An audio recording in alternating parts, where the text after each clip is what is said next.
All right. Hello, everybody, and welcome to the show. Today is Wednesday, May 26, 2021. And this is a show that I teased on the last news break. And we are going to go ahead and do the show tonight. This is one of the series, or this could be an installation in the series, Why Has Narcissism Grown? This is a question that we've been posing on this channel for a very long time and just trying to figure out why it seems to be getting worse in our society as time marches forward. Now, we've always had issues with evil in the world and evil people in society. It's documented all throughout history. But I think anyone who's probably over the age of 30, I would estimate, maybe 25, but I would definitely say definitely 30, can speak to a noted change in society.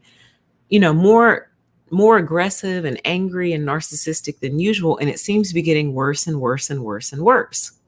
So it begged the question, why has narcissism grown in our society? And I've done two other topics on this, but I just cannot remember the two topics that we explored previously.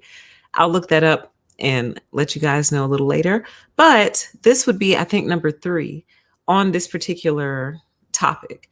Welcome, everybody in the chat. I agree. It says the 90s were so much more chill, right? They were, at least in my mind. But then I always go, but PTE, you were also young. So you didn't have bills. You hadn't contended with employers and employment and career stuff. And you know what I mean? So I always cancel out my instinct because I'm like, well, I was young back then, though. And when you're young, doesn't the world look more beautiful? I don't know. So anyway, maybe I should stop doubting my instincts and recognize them as true and accurate and real. So let's set this up and then kind of what triggered this particular episode. So I saw an article on CNN that we're getting ready to take a look at. And the title of that article is Drinking Any Amount of Alcohol Causes Damage to the Brain, Study Finds, right? And it got me to thinking as I read it, and you'll see as we read it together, it really got me to thinking and wondering if alcohol could be playing a role in this increase in narcissism, and if alcohol could be far worse than we ever imagined in our society. Now, before I get into that and before I actually read the article, I want to do a couple of disclaimers. Well, really one disclaimer. And that disclaimer is that I am in no way and by no means issuing or passing any kind of judgment on people who drink, be that heavily, socially, lightly. This show is not designed to pass judgment. That is not the purpose of this show. I really don't judge people like that anyway. The only people I really judge are narcissists. That's it. And I'm judging them on their narcissism, truly. But I want people to know that because most people in their simplistic way of thinking will come across the show and go, oh, so PTE is, condemning and coming down on people who drink. And that is absolutely 100% not the case. I have drank myself. I have drank wine with you guys on the show before. The last time we did it was during the election season, which who couldn't drink during that time frame? So we had wine together. I recommended my favorite wine to you guys, some of you have actually picked up and started drinking that wine. I'm not going to say the name because I reached out to this company and said, hey, I recommended your wine and some people liked it and started buying it. And now it's one of their favorites. Would you like to form some sort of partnership? They never wrote me back. So for that reason, I'm not going to state the name of that wine, but it is really, really good. And I've already stated it somewhere on some other live stream. So anyway, I say all that to say that I am a consumer of alcohol. I have been a consumer of alcohol. I just don't do so quite as often these days. I've detailed it in other shows, but if you haven't heard that, the summary is alcohol just wrecks me, man.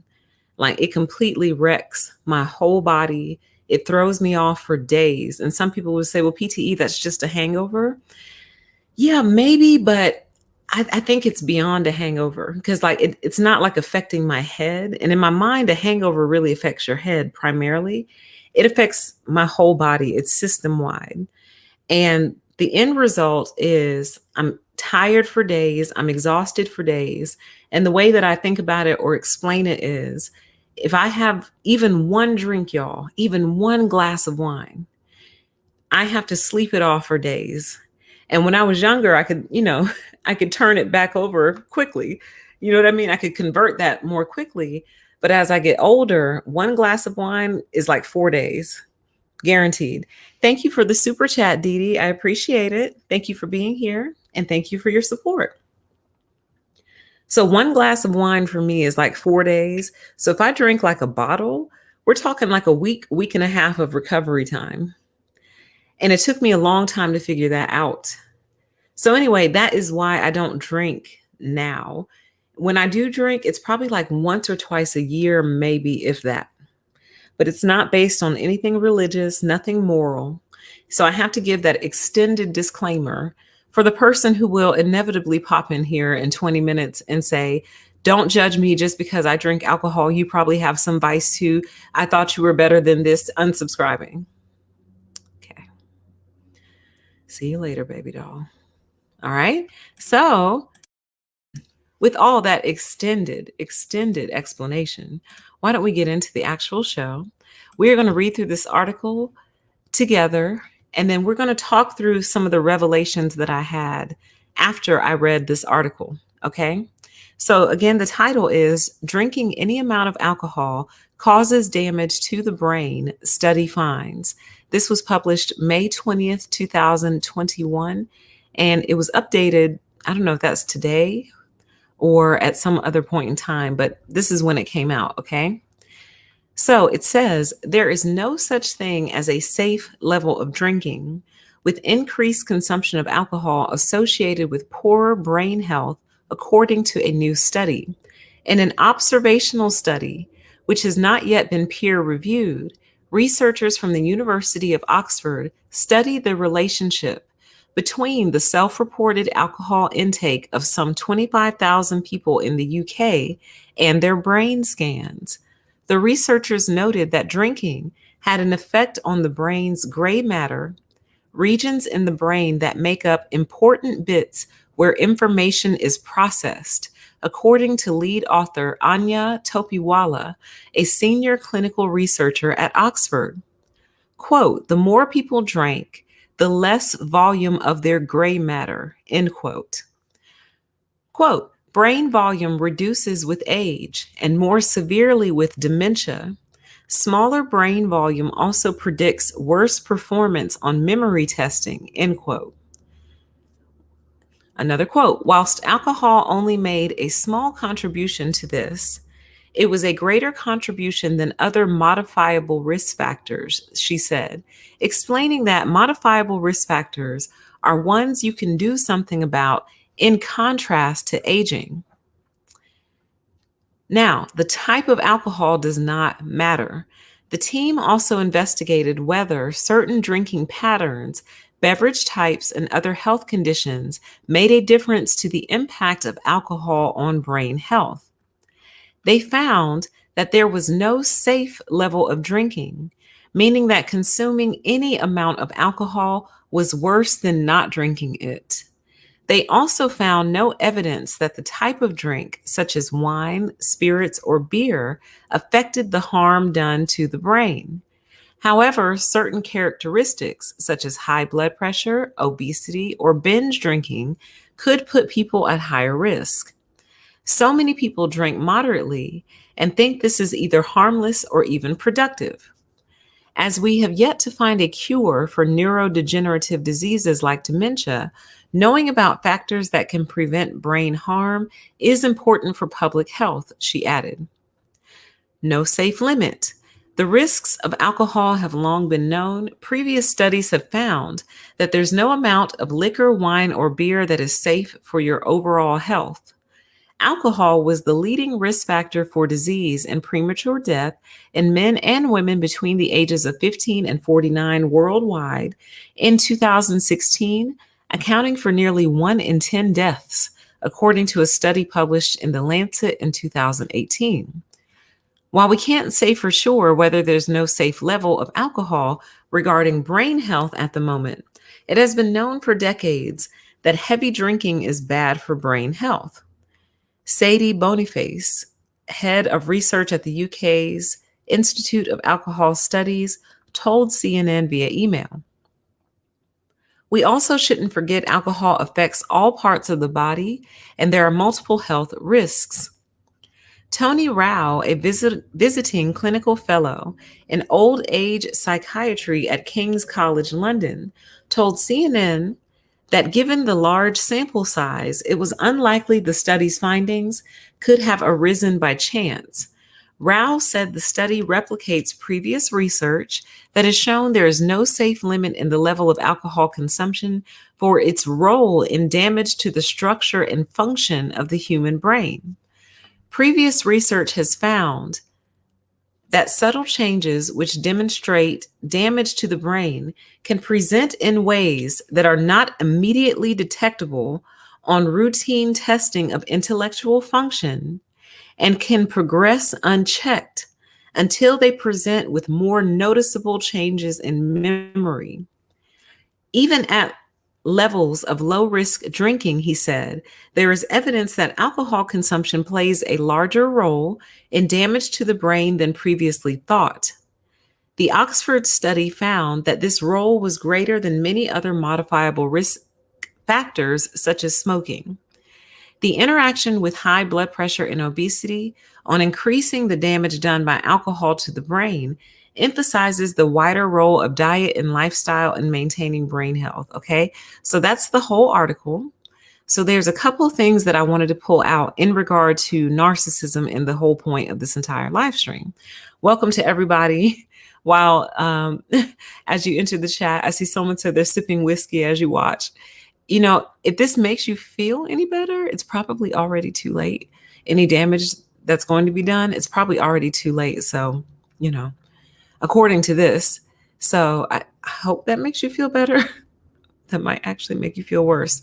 So let's talk about this though, you guys, because it really sent me into a place of really, really, really deep thought, right? Because when I think of American society and I think of America, like alcohol is interwoven into our culture. And theoretically, we're only supposed to be drinking it once we turn 21. A lot of people start seeking it out in their teenage years, 16, 17. They're successful sometimes, other times not so much. But then once a person passes 21, it's almost like a cultural expectation that you will enjoy a drink from time to time when you go out, when you go to a party, when you're celebrating something. It's almost like a cultural expectation, to the point where a lot of frats and sororities and fraternities keep getting themselves in trouble because they put so much alcohol in these kids' bodies that they kill them. That just happened recently. That happened like a month or two ago. So, but that's how deep the expectation is, and that's how deeply woven into society, our society, and really probably worldwide, but definitely America, alcohol is woven into our society, right?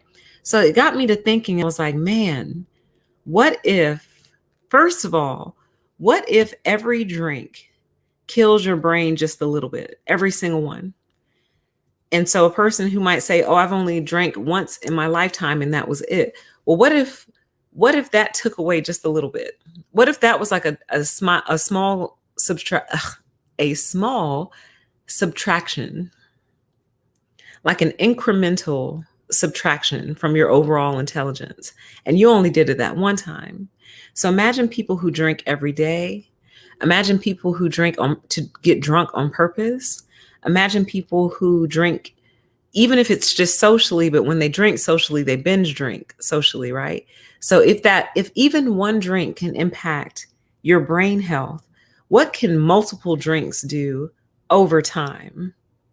Was really kind of the question that I was mulling over, after I read this article. But then there were certain things that they said in the article that really made me start to think about narcissism, because that wasn't my first thought when I read this, I wasn't thinking narcissism, but certain things jumped out and really made me think, we need to take another look at this. Let's see here. So right here, this is the first one that jumped out at me. It says the researchers noted that drinking had an effect on the brain's gray matter, regions in the brain that make up important bits where information is processed. And when we talk about narcissists, aren't we always talking about how they seem to have some sort of deficit? Something is wrong, something is missing, something is not computing. We've compared them to bots. We've theorized as to whether or not they're even real, because that's how bad it is. That's how deep the deficit goes. So we're just trying to figure out what the problem is. You see what I mean? So if we're going to ride with this particular theory that alcohol is contributing to narcissism in our society, well, then that would kind of make sense, because it appears that alcohol affects the parts of the brain where important bits where information is processed. So important parts of the brain where information is processed. And again, if every drink is one small subtraction, like chipping away at that block just a little bit, then how much damage can be done over the course of a lifetime of drinking? You see what I mean? Even socially, guys, like having wine at dinner with your family, which is very cultural in some parts of the world. Like in some parts of the world, wine with dinner is like standard. It's as standard as having a Coca-Cola with your dinner or whatever you drink with your dinner. You know what I mean? It's standard. But what if the truth of the matter is, and the truth perhaps the alcohol industry has been hiding all this time, is that alcohol is so damaging, not only to your liver, we've known about the liver for a long time, but what if alcohol is so damaging to everything, but also your brain in particular? And for those who, see, I don't know a lot of people. Well, see, I kind of do, but I kind of don't. What I was going to say was, I don't know a lot of people interpersonally who drink a lot like that. But then when I think about it, yeah, I kind of do. Because like when I log onto my social media, you always see people sitting around a dinner table. They got their drinks up, they're clicking, their drink cups, their wine, whatever. So you're aware of their drinking, but you don't think of them as like drinkers. You just think of them as adults. These are adults. They went out for a night on the town. They had a couple of drinks, hopefully they did so in a safe way, had a sober ride home and all that. But as long as they're being responsible, who cares? Excuse me. It's not like they're shooting up on social media. You know what I mean? Which that's your business. I'm just saying, no one goes, oh my God, she's having a glass of wine. Oh my God. Oh, her life is falling apart. Like nobody does that. You know what I mean? You just go, oh, okay, they went out and they had fun. So with alcohol being that socially acceptable, that common, that expected, but the knowledge that it is indeed impacting the parts of the brain where information is processed, that's the complete sentence I was trying to get around to. Doesn't it make sense then, the people in your life, those of you who can attest to it, that alcohol has played a heavy role potentially in them being narcissists? Now, you know what that made me think of? Go away, you. Why do these little bars pop up? I don't know. That's one thing I've never been able to figure out. There we go, with these Macs. But let me show you something from a couple of years ago that some of you will remember. But if you hadn't found the channel at that point, you probably don't remember this. And I also took the videos down because they were just performing just so poorly. It was pitiful. So I took them down, but some of you will remember this. Remember this? So this is when we did the Narcissism in Health study. And one of the questions that we asked on that survey was, how often does your narcissist drink alcohol? Now, the majority answer was every single day, 21.2%. Followed by 2 to 3 times per week, followed by does not drink alcohol, which surprised us at the time. And then followed, oh, wait, sorry, no, no, okay. After does not drink alcohol, that was followed by extremely rarely, then followed by don't know, and then followed by once per month was the breakdown on that. Okay. Did I break that down further? I did. I did. So daily there were 66 responses for daily, 56 for 2 to 3 times per week. Doesn't drink at all was 49 responses, very rarely 43, and then so forth and so on. And we were surprised that the does not drink at all. That shocked us because it was almost half, not quite half, but it was a high percentage for what we were expecting, I think. But I think the takeaway from this particular graphic is, at least from the population that I surveyed, there was 311 answers total. The narcissists in their life drank every single day.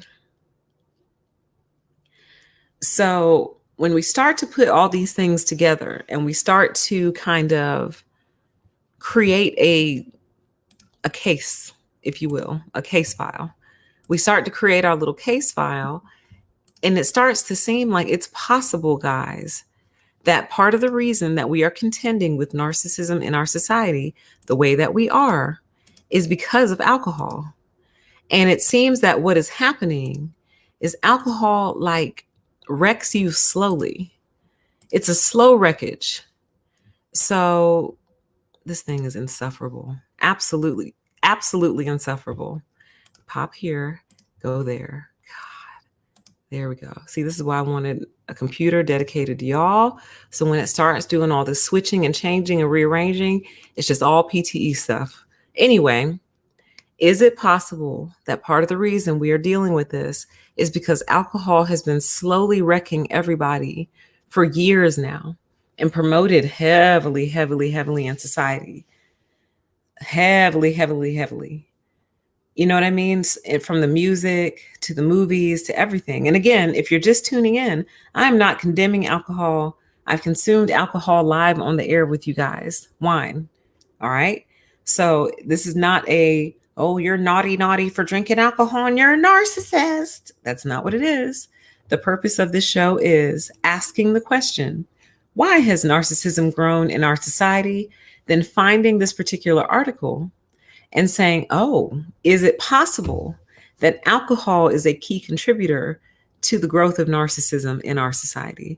That is the question, and that's why we're here. So that was the first thing that jumped out at me, this whole important bits where information is processed. That jumped out at me. And this wasn't something that was going to the point, but this concerned me. It said the more people drank, the less the volume of their gray matter. So it almost seems that every drink shrinks your brain a little bit. And I find that very troubling and very concerning because it says that brain volume reduces with age anyway. So if our brain volume is already reducing with age, then we go help it reduce further.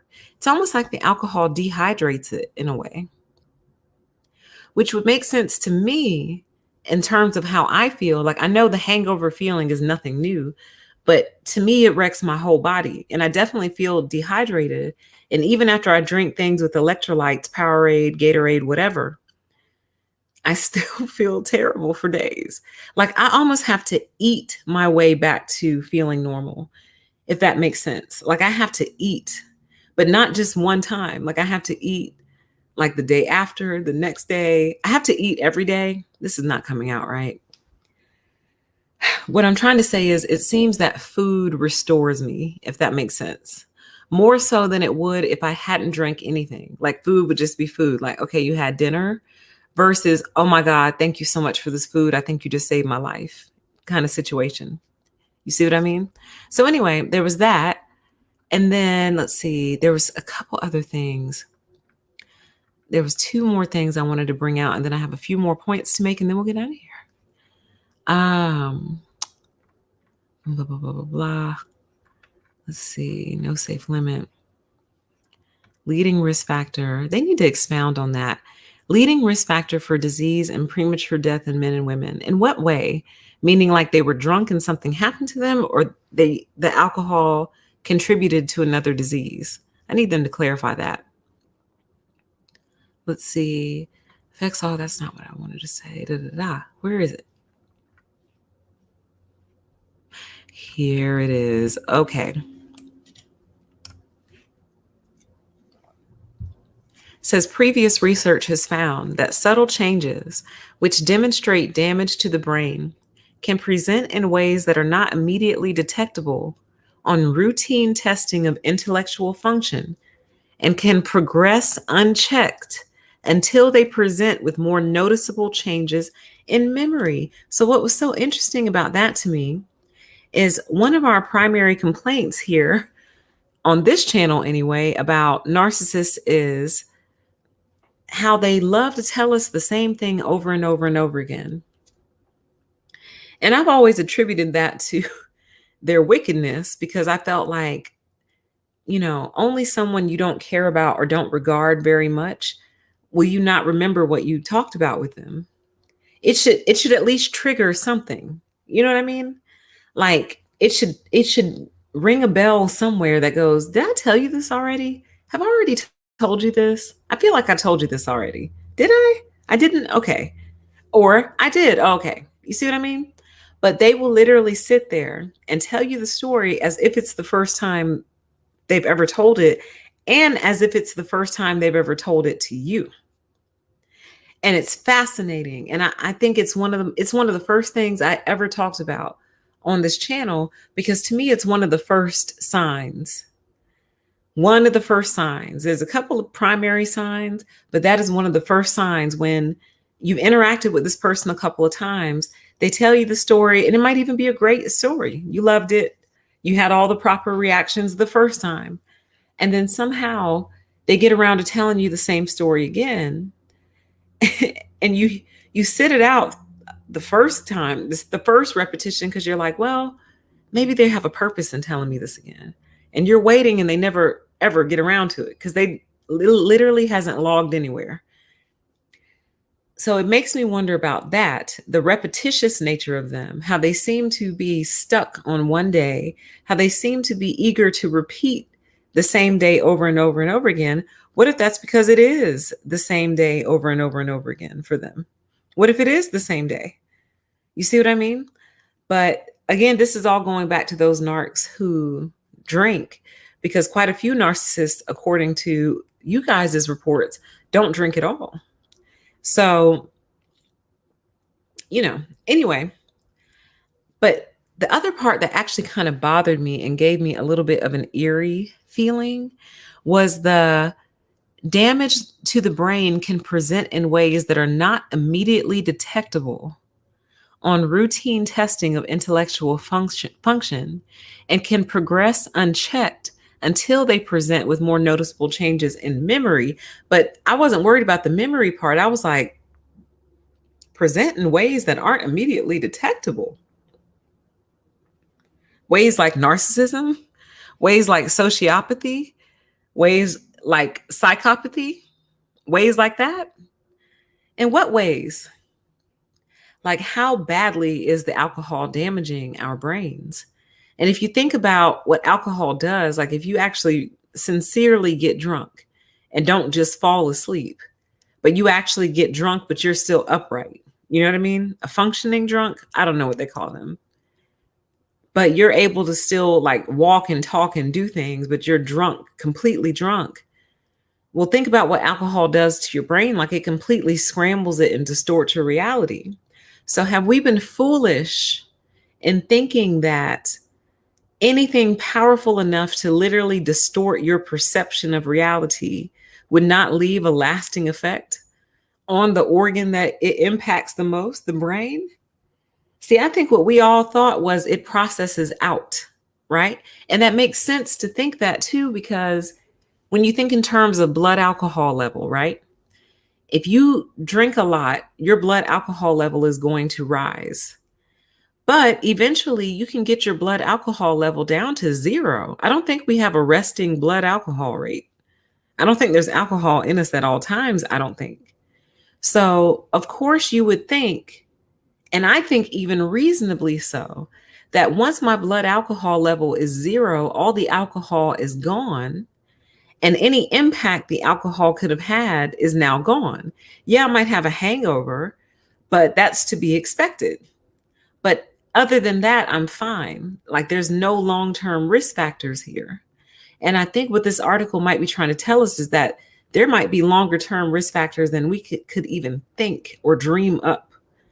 Like it might be literally out here causing brain damage to people. And then let's see, didn't he say one more thing? I felt like he said one more thing that really made me go, Let me just scan it real quick. Welcome to everybody in the chat. Let's see. Alcohol industry is not going to like this. They know it's not going to make a difference, though.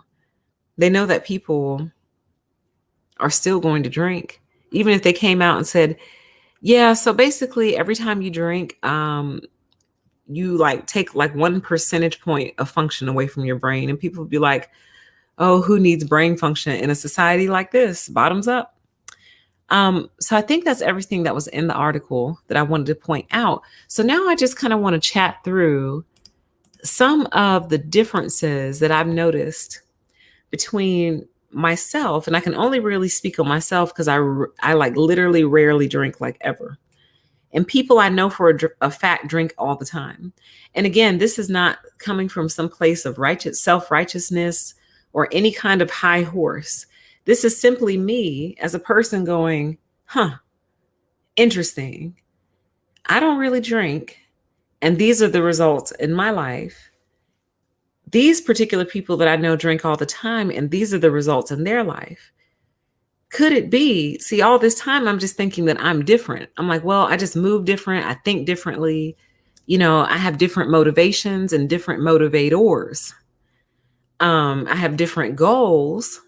So maybe we're different people because of all of those things that I just listed. Maybe we're just different people, you know, but perhaps the difference is not so much the motivations, motivators, and goals as it is that I still have more function over my brain than they do because I haven't literally cooked it with alcohol. It's possible. Okay. So, dang, I had one more thing to say about that. What was it? Oh, well, maybe it'll come back to me. So let me just go through a few of the things that I've noticed are different. Okay. Oh, that's what I was going to say.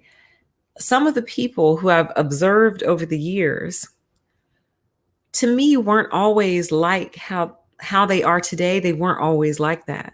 And we talked about this kind of sort of before. And I've even mentioned like what happens at age 19. And y'all, just as a sidebar, I've been keeping a list of incidents recently, violent incidents where the perpetrator was 19 years old. So I don't know what it is about age 19, but we might have to talk about that on a deeper PTE. And also to plug that channel, I think I'm going to take a nap. And depending on what time I wake up, I might be on that channel again later on, or I might be on that channel later on tonight. Okay. So probably not, but it is possible because, man, I got something to talk about with you guys. But anyway, I noticed a change in these individuals over time.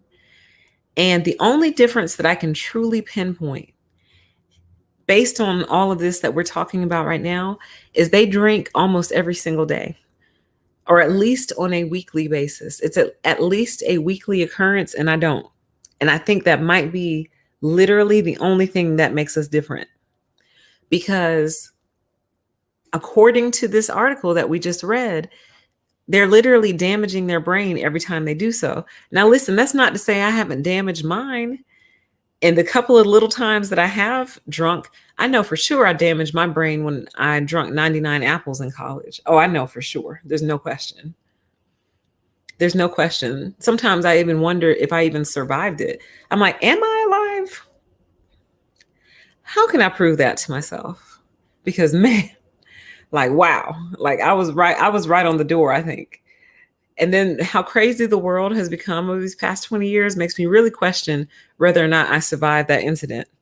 But anyway, um, I know 99 apples damage something for sure. And that's the day I really kind of stopped drinking, honestly. It's almost like my it's almost like my body said, "All right, you happy with yourself now? Now you've taken out your short-term memory. Congratulations. Good job. Great. So now you're going to struggle remembering little things here and there for the rest of your life. Are you happy? You pleased with yourself? Okay. I think we're going to stop doing that. Yeah.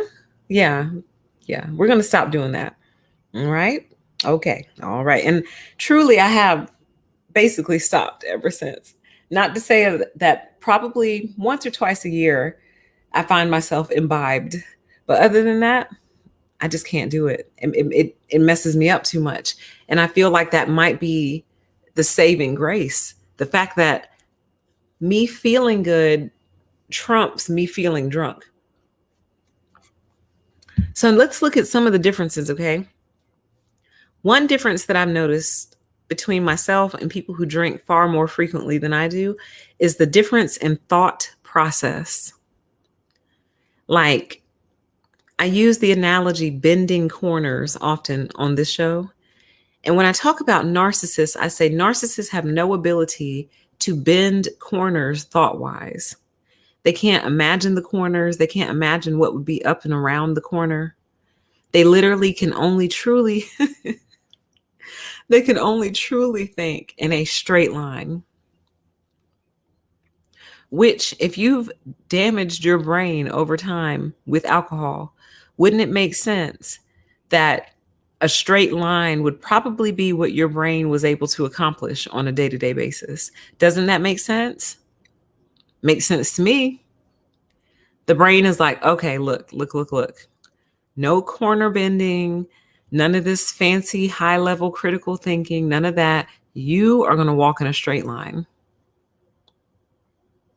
So there's one thing that I've noticed, just a general difference in thought process. The next thing I feel like I've noticed, and again, this is all just my opinion, all just my theory. The next thing that I feel like I've noticed is a difference in senses. All of them. Sight, smell, taste, touch, and hearing. All of them. Let me see if I can give you an example for each one. The sense of sight is a little bit harder for me to explain, but it's almost like they don't see things. So, for example, they might have like 30 coffee cups on their desk and like half drunk coffee cups, no judgment. But you might walk by if you're their roommate or spouse or something and say, wow, stressed out? And they're like, huh? Like, you got like 30 coffee cups on your desk, bro. What's good? You good? And it's like, and the narc will be like, oh my God. Like, they don't see it. Okay. And that's just one small example of things they just simply don't see. They don't see like real things in the physical, but they also don't see things like a point you're trying to make. They don't see it. No ability to visualize, which is probably one of those corners that the brain can bend when your brain has not been substantially damaged over time. You see what I mean? The inability to see things both real and imaginary, okay? Which being able to see things in an imaginary way plays heavily into empathy. Isn't that what empathy is? The ability to imagine what you're going through and how that must make you feel. Okay, so there's that. So that's sight, sound, honey. I'm telling you, and this is just my opinion and just my experience. Narcissists do not hear the world around them. They don't. It's like their ears have been turned off completely. And what I mean by that is they won't hear a barking dog. They won't hear a smoke detector. They don't hear the ambulance. They don't hear the sirens. Like if they're driving and a cop car is coming up behind them with sirens on, they may not hear it for a few seconds, and they're not even blasting music or anything. Like their eyes are on the road, they're looking straight ahead, hands on the wheel. They're not playing with their phone. And it's like it just does not register. They don't hear it. Okay. What else don't they hear? Like if there's like an issue with their car or something, I can't think of a good issue. Like maybe do timing belts make noise when they're about to go out? I feel like they do. But something unusual, basically. So in other words, unusual things in their atmosphere, they don't pick up on them. They don't hear them. You see what I mean? Versus other people who are tuned into their atmosphere hear almost everything. And it kind of sucks, actually. It's not fun. I feel sorry for animals because they literally can't plug their ears. I feel real bad for them, but they don't hear anything. Okay. So we did sight, sound, touch. As far as touch is concerned, they never really seem to be hot or cold. It's almost like they're drunk. It's almost like they're drunk without the alcohol, basically. It's like imagine someone who's completely drunk, but they have not consumed a drop of alcohol. That's almost what it's like. You don't really see things. You don't really hear what's going on. What I was going to say about touch was temperature. They're never hot, cold. Like they don't pick up on it. Like they don't pick up on the fact that it's freezing in the room. Now, listen, temperature is relative. I would never say that just because I say it's cold, because what's cold to me might be hot to you.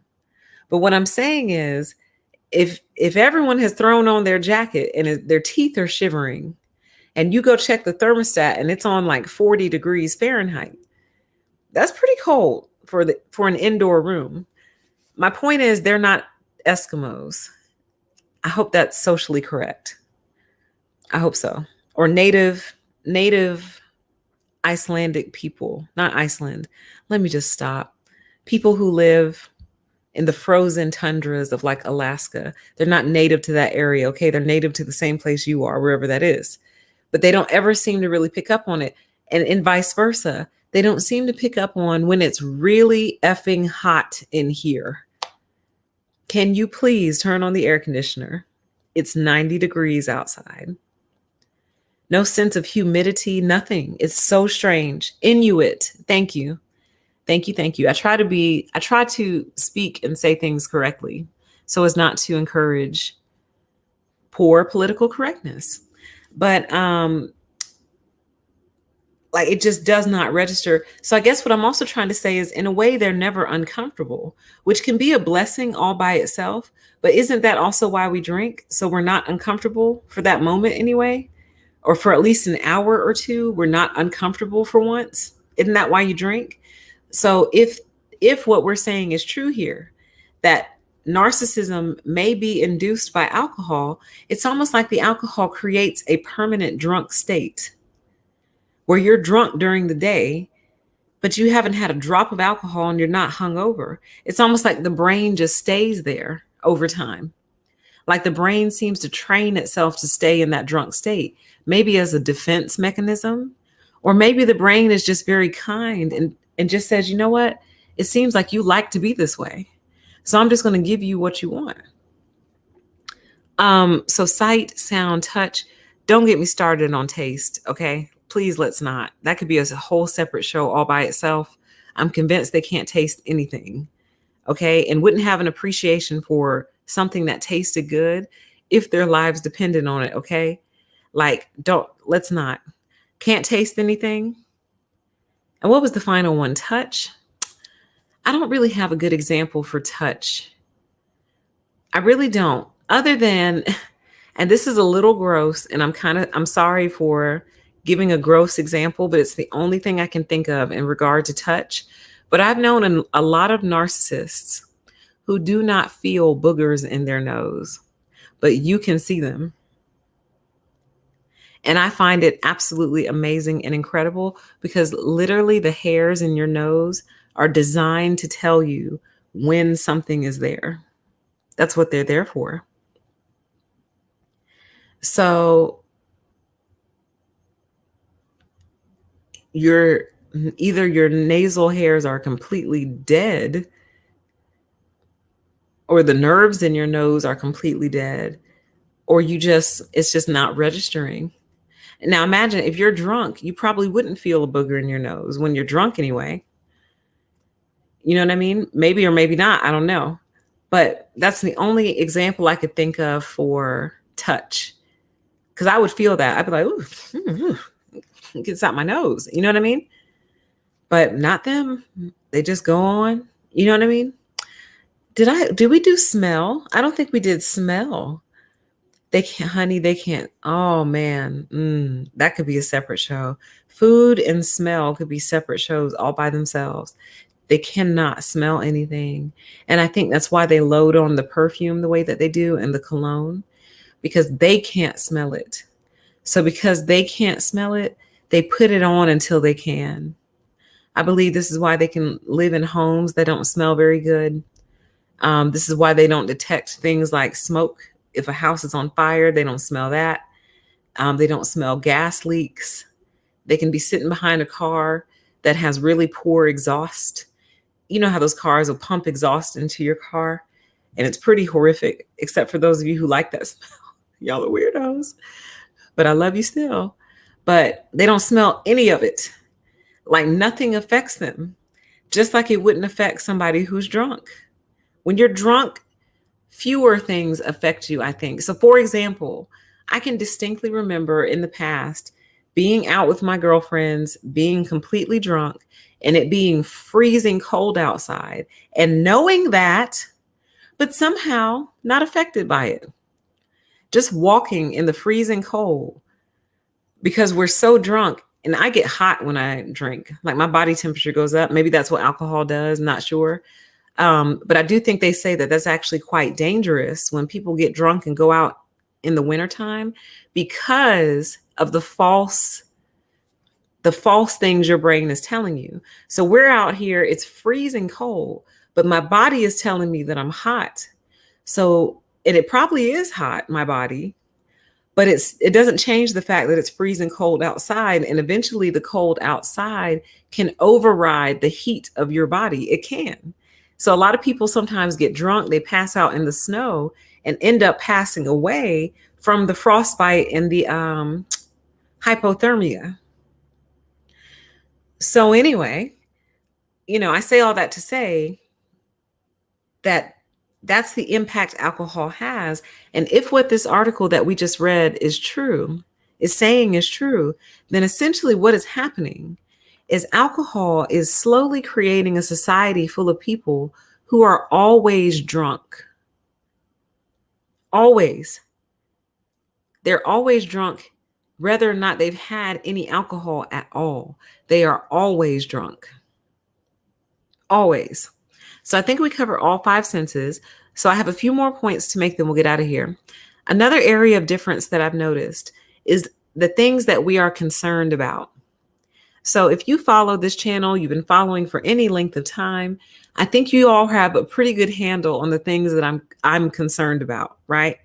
I have some pretty high level, and I would say even mid and low level concerns, but I'm concerned about a lot of different things. I'm concerned in general about different things.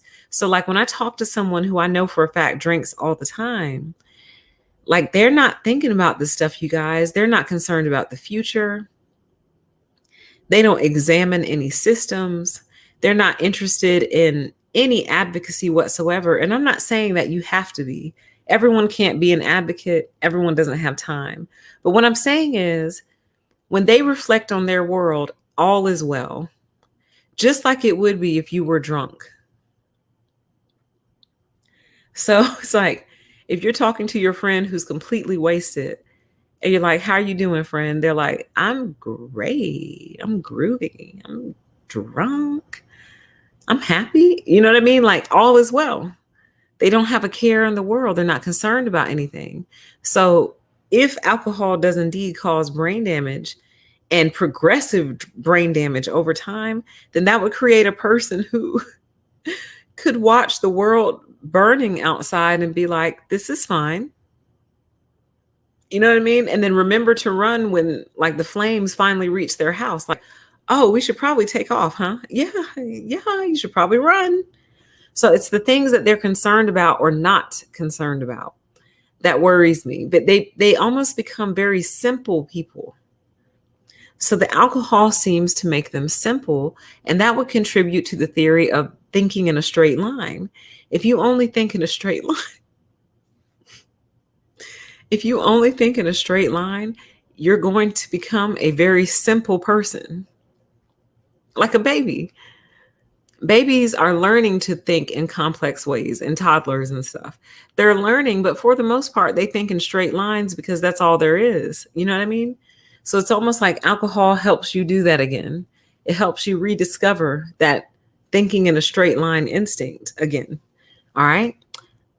We've kind of talked about perceptiveness a little bit, but, and that kind of goes with the senses, but just the ability to perceive danger, even the ability to recognize whether or not something has become dangerous or could be dangerous, the ability to prevent danger or anticipate it, all of which are similar to being drunk.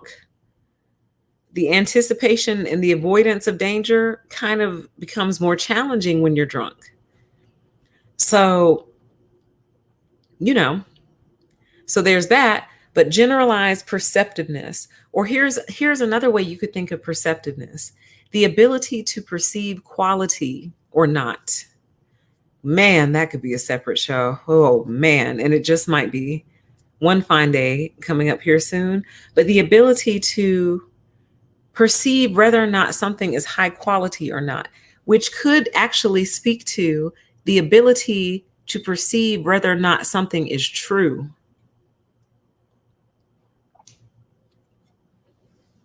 So, for example, if you have two handbags in front of you, one's fake leather and one's real leather. Now, there's a lot of people who wouldn't be able to tell, but this is not a good example. It's not a good example. Man, it's not a good example. I'm just going to go with it anyway. Let's pretend that everyone can tell the difference. Everyone who has pretty much all function of their brain capacity can tell the difference between real and fake leather. Let's just pretend, right? The narcissist wouldn't be able to, and either bag is fine. Like either one is fine. So even if you gave them the real leather bag and said, here, use this one for a year, and then they brought it back after a year, you say, okay, here, use this one for a year, the fake one. And they bring that back after a year and say, okay, what did you think? They'd be like, it's fine. It's a bag. Like literally would not be able to discern the difference, can't tell the difference between real and fake. I acknowledge that's not a very good example. It's the only one I could think of in the moment, but it speaks to all things. And this is why I've also always said that narcissists are very easily scammed. And this is why people scam them all the time. They're simple, very simplistic, simple creatures. And if the alcohol is helping that happen, then this might be a public health concern at this point. And it makes me understand maybe why they tried to ban it all those years ago. When they did the prohibition, they may have been onto something. Man, can you imagine what our society would look like today if alcohol was like a fringe, like underground thing? Like, yeah, man, we went to this party and guess what they had there? What? Alcohol. What? You had alcohol? How was it? What did it make you feel like? You know what I mean? But instead, it's like mainstream, common, normal. You know what I mean? Rite of passage, all that. And it possibly may have been converting us all into simplistic, straight line thinkers over these past couple of decades. So there's that. And then the other one I wrote was awareness, but awareness and perceptiveness kind of go hand in hand. And then the final one is kindness. The people I know who drink all the time are not the nicest people in the world. In general, like they have a certain rudeness about them.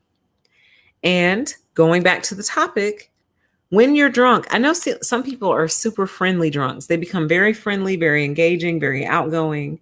very loving. And then some people are angry drunks.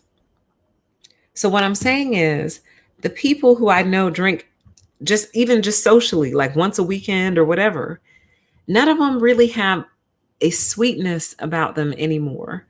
Like there's nothing sweet about them. They've all been hardened in some way. And it's very hard to explain, but it's very subtle. But they lost like that gentle kindness, the ones that I know. And the only way I could really think about that is like they wouldn't look at like a baby animal or even a baby and be like, oh, you're so cute. Like they've completely lost that. They might be like, hey, what's up, baby? Hey, what's up, cat? Hey, what's up, dog? Now listen, I know everyone doesn't gush over baby animals. That could just be me. But what I'm saying is it triggers nothing in them is what I'm trying to say. That in that way, these are the ones who seem to have forgotten how to use phones and communication. Like it's just all gone. You know what I mean? Like it's almost like they become sloppy in their approach with things. Like a certain carelessness sets in overall, like in general, not just when they're drunk, like overall. You could even think of some celebrities who are like this, you know? Think of celebrities you know who party all the time and post about it and everybody knows. And think about how they act in general. Doesn't it all line up? Doesn't it all kind of like, aren't all the dots connecting? So I guess my final thoughts and closing thoughts, I'm not going to do an after show. And for those of you who are tuned into the podcast, you can find this show uploaded to the podcast within 24 to 48 hours of this airing. Not going to put the news breaks on there, so you'll have to catch those here for anyone looking for them over there. But do check out the podcast. But here are my closing thoughts, my final thoughts. The topic, the purpose of this show, why has narcissism grown? Alcohol? Question mark? Because it would be one of the last things that we would expect to contribute to a very destructive mental disorder or personality disorder, rather. And who'd have also thought that alcohol would affect the personality so much? We know it affects the personality when we're actually drunk, but who knew it may continue to affect the personality long after you've had that drink, and every drink compounds it. So in closing, I think this is something to think about. It's something to consider, kind of weigh it against the experiences you've had with the narcissist that you've known in your life. And for those of you who do enjoy alcohol and continue to do so, you might want to start requesting a full disclosure from the alcohol industry. Because the truth of the matter is, if this is true, the class action lawsuit you guys might possibly have on your hands would be legendary and historic. Because basically this company, like they put the disclaimer on the bottle that's like pregnant women should not drink this, don't drink and drive. I forget what other disclaimers they put on the bottle, but no one ever said this might actually damage your long-term brain health. Nobody said that. Like, y'all didn't say that. Kind of like when we were coming up in the DARE program, at least my generation, and they were going through all the different drugs and telling us why we couldn't take them. There was a large number of people in my generation who refused to take things like, I don't even know if I can say the word. I'll spell it. E-C, oh Lord have mercy. E-C, is it S-T-A-S-T-Y? E-C-S-T-A. Lord have mercy. Y'all know what I'm trying to spell. The club drug, the party drug. When they told us that you could die from one pill of that, that was enough for most of us. Most of the people I know have never, ever, ever, ever graduated to like upper level, upper class or what do they call them? Schedules. Is it schedule? Most people I know never walked up the schedule because that's all they needed to hear.